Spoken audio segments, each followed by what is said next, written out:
Season চেঞ্জের সময় প্রতি বছর আমাদের দেখবেন যে ঠান্ডা থেকে গরম, গরম থেকে ঠান্ডা, এই যে সিজন চেঞ্জ হচ্ছে বা ঋতু পরিবর্তন যাকে বলছেন, ঋতু পরিবর্তনের সময় আমাদের শরীরের অনেক রকম ইমিউনিটি পরিবর্তন হয় এবং সেই সুযোগ নিয়ে বিভিন্ন রকম ভাইরাস, ব্যাকটেরিয়া এবং অন্যান্য সংক্রামক যেসব ব্যাধি, সেগুলো আমাদের দুর্বল ইমিউনিটির সুযোগ নিয়ে আমাদেরকে কাবু করে ফেলে।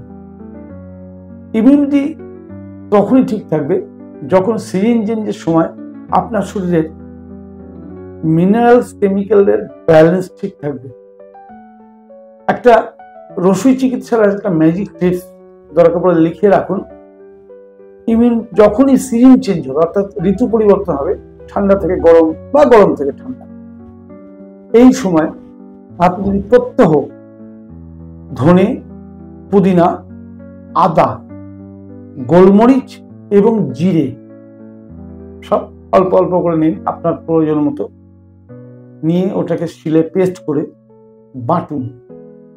বেটে রেগুলার যদি অন্ততপক্ষে দিনে একবার খাবার সঙ্গে, কাঁচা যে খাবার র ফুড খাচ্ছেন তার মধ্যে ওইটাকে মিশিয়ে দিন, দিয়ে যদি খান, আপনার ঋতু পরিবর্তনের যে সমস্যা, সেই সমস্যা থেকে আপনি মুক্ত থাকবেন। রসুই চিকিৎসা আমাদের জন্য কতটা আশীর্বাদ সেটা আপনি কিছুদিন ব্যবহার করলেই বুঝতে পারবেন। একবার ব্যবহার করে দেখুন না।